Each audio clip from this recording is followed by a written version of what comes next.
Regular listeners will know that for the past couple of years, I've served as the MC for the Walk of Champions for multiple myeloma research here in the city. The Walk of Champions is the London and District Myeloma Support Group's major annual fundraiser. All proceeds from the event go to the London Regional Cancer Program for Myeloma Research. That is in September. This is March. As you may or may not know, March is also Multiple Myeloma Awareness Month. And this weekend, city buildings will be lit up in the color of burgundy in honor of multiple myeloma. To talk about this, we're joined by Lisa Bowden from the London and District Myeloma Support Group. Lisa, as always, good to talk to you. You as well, Devon. Good morning. So this is Multiple Myeloma Awareness Month. What should people know about multiple myeloma? Well, great question.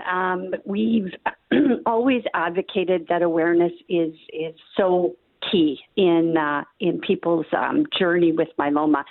If we can get awareness out there that people understand what it is, which it is the second most common blood cancer, and it specifically affects the plasma cells in the bone marrow.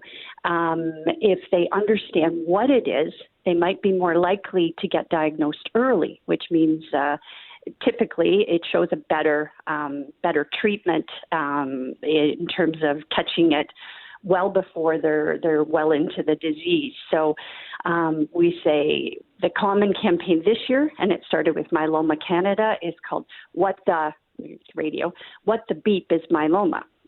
And we want that phrase to go all over so people ask that question and start to learn what it is.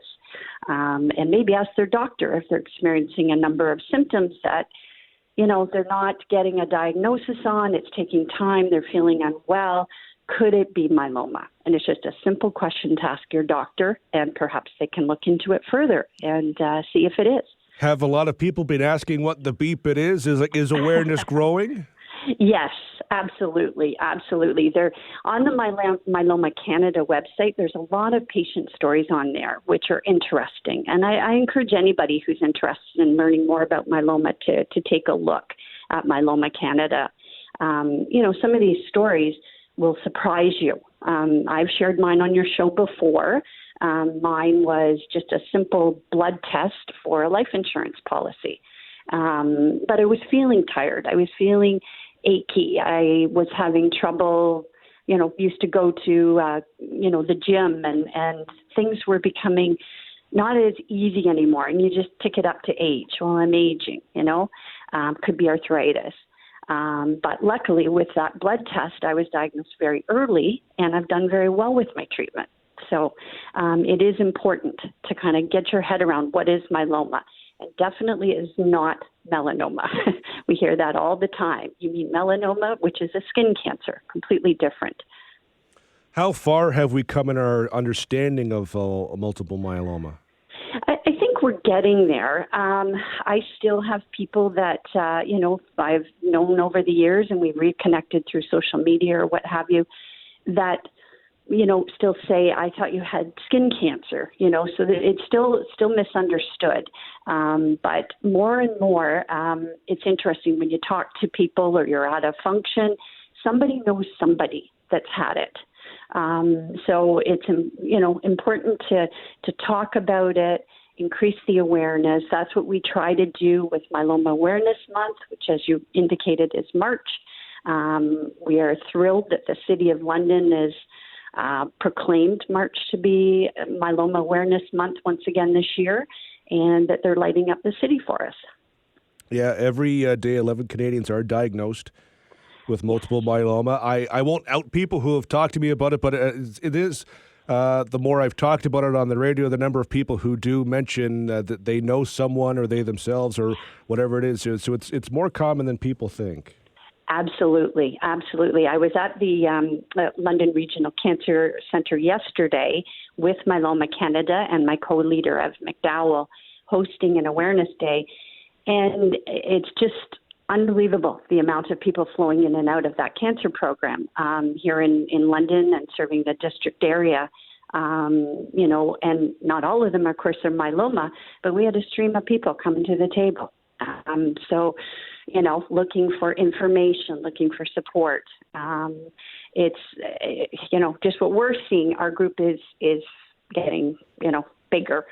So we welcome that, of course. If people need support, they can come to the London and District Myeloma Support Group, as always. Now, you mentioned this weekend with the buildings turning burgundy. What's it like to see the city acknowledge multiple myeloma in that way? It's wonderful. We, the last couple of years, have gathered as a group, members from our group, and stood in front of City Hall. Last year, Canada Life. This year, we're going back to City Hall. It's really moving to see the city light up for your cancer specifically. You're very touched, and it increases. Of course, this is why we really appreciate you offering to do an interview with us, because a lot of people don't understand why it's lit up that color. It may look red, it may look pink at different times, but it is burgundy for Multiple Myeloma Awareness Month. Why burgundy? Burgundy is the color of myeloma. It's always been the color that they've used. I link it to the color of blood. That's just kind of the way I look at it. But it is burgundy. A lot of places will look, as I said, more red, but it does have an impact, and it's our marker of color for our cause. This is Multiple Myeloma Awareness Month. As I said, of course, this September is the walk once again. I know we're months away, but September the 8th is when the walk is going to be, and certainly people are going to be hearing a lot about that between now and then. Exactly. Yes, we'll be back at Dorchester Fairgrounds, just for anybody to mark it on their calendars. We will do some publicity thanks to AM 980 and Chorus Radio, and we'll be putting out lots of literature around the community and, of course, at the Cancer Center. So anybody who's interested, mark it on your calendars. You can do it virtual as well in your neighborhoods, or if you're traveling abroad. I've had people walk in Africa, so it's pretty dynamic. Pretty great event. Yeah. It's pretty cool. Lisa, as always, I appreciate the time. Thanks, Devon. Have a great Friday. You as well. That's Lisa Bowden from the London and District Myeloma Support Group. That walk, again, September the 8th. I will be there. By all means, come on out and help raise money for a good cause. But also, this weekend, when you see city buildings lit burgundy, it's because of multiple myeloma. We'll take a break. When we return, more of The Morning Show with Devon Peacock on 980 CFPL. For most of us, crime is something we see on the news. We never think it could happen to us until it does. Loved ones are gone, and for the survivors, the scars will never heal. I'm Nancy Hixt, a senior crime reporter for Global News. And on this season of Crime Beat, I'll take you inside some of the most serious crime stories I've covered. Season 6 of Crime Beat is available now on Spotify, Apple Podcasts, Amazon Music, and all podcast platforms.